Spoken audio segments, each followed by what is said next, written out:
தொலைக்காட்சியின் பிரதான செய்திகள். முதலில் தலைப்புச் செய்திகள். நள்ளிரவு முதல் சடதியாக அதிகரித்த எரிவாயு விலை. இலங்கைக்கு அருகே கொல்லப்பட்ட மாலுமிகள். ஈரான் வெளியிட்டுள்ள அறிவிப்பு. ஈரானுக்காக வந்த வடகொரியா. அமெரிக்கா மற்றும் இஸ்ரேலுக்கு கடும் எச்சரிக்கை. யாழ் பல்கலைக்குள் களமிறங்கிய குற்றத்தடுப்பு காவல்துறையினர். பதிவு செய்யப்பட்ட வாக்குமூலம். மகனை உச்ச தலைவராக நியமிக்க விரும்பாத கமிட்டி. ஈரானில் வெடித்துள்ள குழப்பம். அமெரிக்க இஸ்ரேல் உளவாளிகளை சிறைப்பிடித்த ஈரான். அமெரிக்காவிற்கு அதிர்ச்சி கொடுத்த சீனா. துல்லியமாக கண்காணிக்கப்பட்டுள்ள இராணுவ நகர்வுகள். தொடர்பான விரிவான செய்திகள். நேற்று நள்ளிரவு முதல் நடைமுறைக்கு வரும் வகையில் லிட்ரோ எரிவாயு விலைகளை அதிகரிக்க தீர்மானிக்கப்பட்டுள்ளதாக லிட்ரோ எரிவாயு நிறுவனம் அறிவித்துள்ளது. அதன்படி 12.5 கிலோகிராம் எரிவாயு சிலிண்டரின் விலை 300 ரூபாவினால் அதிகரிக்கப்பட்டுள்ள நிலையில் அதன் புதிய விலை 3990 ரூபாவாகும். இதேவேளை 5 கிலோகிராம் எரிவாயு சிலிண்டரின் விலை 120 ரூபாவினால் அதிகரிக்கப்பட்டுள்ள நிலையில் அதன் புதிய விலை 1602 ரூபாவாகும்.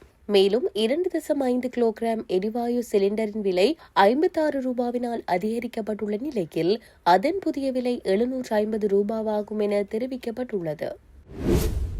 இலங்கை கடல் எல்லைக்கு அருகில் அமெரிக்காவால் தாக்கப்பட்ட ஈரானிய கப்பலில் இருந்து உயிரிழந்த மாலுமிகளின் உடல்களை விரைவாக திரும்பப் பெற தேவையான நடவடிக்கைகளை எடுப்பதாக ஈரான் தெரிவித்துள்ளது. ஈரானின் ஃபார் செய்தி நிறுவனம் வெளியிட்டுள்ள அறிக்கையின்படி 104 உடல்களில் 84 உடல்கள் அடையாளம் காணப்பட்டுள்ளதாகவும் இந்த உடல்கள் விரைவில் ஈரானுக்கு திருப்பி அனுப்பப்படும் என்றும் ராணுவ மக்கள் தொடர்பு அலுவலகம் தெரிவித்துள்ளது. இந்த உடல்கள் திருப்பி அனுப்புவது ஈரானிய வெளியுறவு அமைச்சகத்தின் முயற்சிகளுடனும் இலங்கை அரசாங்கத்தின் ஒத்துழைப்புடனும் நடைபெறும் என்று அந்த அறிக்கையில் கூறப்பட்டுள்ளது.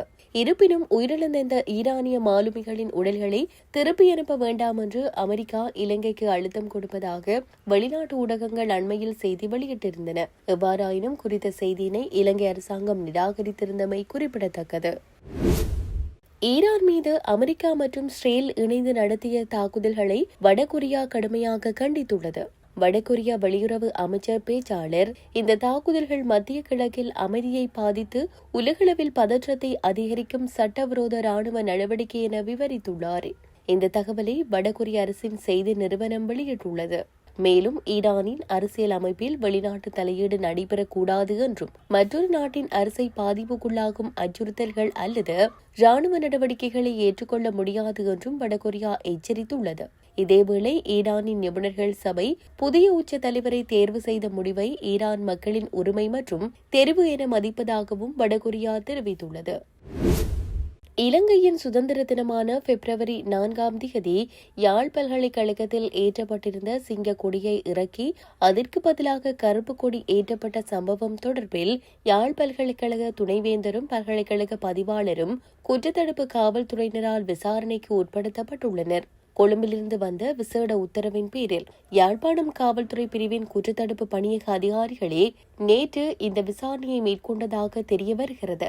சம்பவம் தொடர்பாக சுமார் 3 மணி நேரம் விசாரணைகளை மேற்கொண்ட காவல்துறை அதிகாரிகள் துணைவேந்தர் பதிவாளர் ஆகிய இருவரிடமும் வாக்குமூலங்களை பதிவு செய்துள்ளனர். பல்கலைக்கழகத்திலிருந்து பல்கலைக்கழக மானியங்கள் ஆணைக்குழுவிற்கு அனுப்பப்பட்ட அறிக்கைகள், ஆதாரங்கள் மற்றும் புலனாய்வு தகவல்களின் அடிப்படையிலேயே விசாரணை இடம்பெற்றுள்ளதாக தெரிவிக்கப்படுகிறது.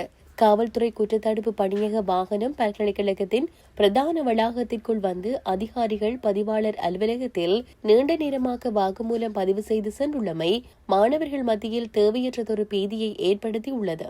இந்த நிலையில் சம்பவத்தை நேரில் கண்டவர்கள் தமது தொலைபேசிகளில் காணொலி பதிவு செய்து பாதுகாப்பு அதிகாரிகள் மற்றும் மாணவர்களிடம் வாக்குமூலம் பதிவு செய்யப்படலாம் என்று எதிர்பார்க்கப்படுகிறது. ஈரானின் முன்னாள் உச்ச தலைவர் அலி ஹமேனி அமெரிக்க இஸ்ரேல் கூட்டு தாக்குதலில் கொல்லப்பட்டதை தொடர்ந்து அவரது இரண்டாவது மகனான முஸ்தபா ஹமேனி புதிய உச்ச தலைவராக நியமிக்கப்பட்டுள்ளார். எனினும் இந்த நியமனம் தொடர்பில் குறித்து பல்வேறு சர்ச்சைகள் எழுந்துள்ளதாக சர்வதேச வட்டாரங்கள் தெரிவிக்கின்றன. தகவல்களின்படி தனது மகன் முஸ்தபா தன்னை தொடர்ந்து உச்ச தலைவராக வரக்கூடாது என்று அலி ஹமேனி குறிப்பிட்டிருந்ததாக தெரிய வருகிறது. இருப்பினும் ஈரானின் இஸ்லாமிய புரட்சிகர காவல்படையின் அழுத்தத்தால் முஸ்தபா உச்ச தலைவராக நியமிக்கப்பட்டதாக கூறப்படுகிறது. பொதுவாக ஈரானில் உச்ச தலைவரை தேர்வு செய்வது நிபுணர்கள் சபை என்ற மத அறிஞர்களின் குழுவின் பொறுப்பு.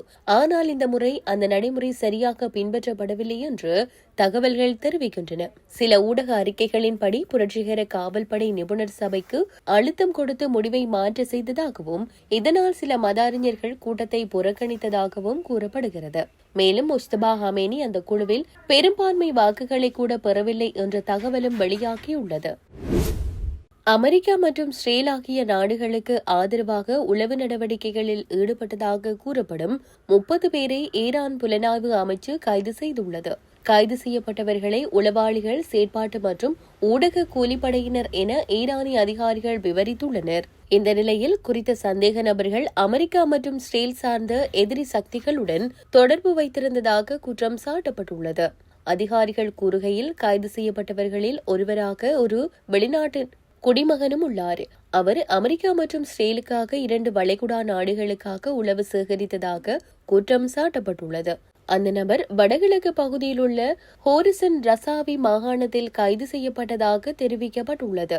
அங்கு அவர் ராணுவ மற்றும் பாதுகாப்பு தொடர்பான தகவல்களை சேகரித்து அந்த வளைகுடா நாடுகளுக்கு அனுப்பியதாகவும் பின்னர் அவை தகவல்களை அமெரிக்கா மற்றும் இஸ்ரேலுடன் பகிர்ந்ததாகவும் ஈரான் அதிகாரிகள் கூறியுள்ளனர். மேலும் கைது செய்யப்பட்டவர்களில் ஒருவருக்கு ஈரானின் தென்கிழக்கு எல்லைப் பகுதியில் செயற்படும் ஆயுத குழுவுடன் தொடர்பு இருந்ததாகவும் கூறப்படுகிறது. அந்த நபர் ராணுவ மற்றும் பாதுகாப்பு படையினரின் நிலைமைகளை மற்றும் நகர்வுகள் குறித்த தகவல்கள் சேகரித்ததாக அதிகாரிகள் தெரிவித்துள்ளனர். இதற்கிடையில் ஈரானின் புரட்சிகர காவல்படையின் உளவுத்துறை பிரிவும் 10 பேரை கைது செய்துள்ளதாக அறிவித்துள்ளது. அவர்கள் முக்கியமான இடங்களை காணொலி எடுத்து வெளிநாட்டு ஊடகங்களுக்கு அனுப்பியதாக குற்றம் சாட்டப்பட்டுள்ளது. இந்த கைது நடவடிக்கைகள் தொடர்பான மேலதிக விசாரணைகள் தற்போது நடைபெற்று வருகின்றன. சீனாவிற்கு சொந்தமான ஒரு செயற்கைக்கோள் தரவு நிறுவனம் மத்திய கிழக்கில் அமெரிக்காவின் ராணுவ நடவடிக்கைகளை விண்வெளியிலிருந்து கண்காணித்து வந்ததாக தகவல் வெளியாகியுள்ளது. மிஷார் விஷன் என்ற ஷாங்காய் நிறுவனமே உயர்தரத்திலான செயற்கைக்கோள் படங்களை வெளியிட்டு அமெரிக்க போர் விமானங்கள், ஏவுகணை பாதுகாப்பு அமைப்புகள் மற்றும் கடற்படை நகர்வுகள் குறித்த விவரங்களுடன் இணையத்தில் பகிர்ந்துள்ளது. இந்த படங்களில் ஒவ்டா விமானப்படை தளத்தில் இருந்த F-22 ஸ்டீல்த் போர் விமானங்கள் மற்றும் பிரின்ஸ் சுல்தான் விமான தளம், அல்-உதீத் விமான தளத்தில் உள்ள அமெரிக்க ராணுவ இயக்கங்களும் பதிவு செய்யப்பட்டுள்ளன. மேலும் உலகின் மிகப்பெரிய அமெரிக்காவின் விமான தாங்கி கப்பலான USS ஜெரால்ட் ஆர் ஃபோர்ட் இன் இயக்கங்களும் செயற்கைக்கோள் படங்களில் கண்காணிக்கப்பட்டுள்ளன. இந்த நிலையில் சீனாவின் பெரிய செயற்கைக்கோள் வலையமைப்பு மூலம் இந்த தகவல்கள் சேகரிக்கப்பட்டிருக்கலாம் என்றும் இது தற்போதைய ஈரான் போரில் முக்கியமான புலனாய்வு அம்சமாக பார்க்கப்படுவதாகவும் சர்வதேச வட்டாரங்கள் தெரிவிக்கின்றன. எனினும் ஈரான் தனது தாக்குதல்களை வழிநடத்த இந்த படங்களை பயன்படுத்தியதற்கான உறுதிப்படுத்தப்பட்ட ஆதாரங்கள் எதுவும் வெளியாகவில்லை. இதேவேளை இந்த படங்கள் வெளியான சில நாட்களுக்கு பிறகே அமெரிக்கா மற்றும் இஸ்ரேல் இணைந்து ஈரான் மீது தாக்குதல்களை நடத்தியதாக தெரிய வருகிறது. இத்துடன் செய்திகள் யாவும் நிறைவு பெறுகின்றன. மேலதிக செய்திகளை அறிந்து கொள்வதற்கு www.tamilaram.com எனும் இணையதளத்தை பார்வையிடுங்கள்.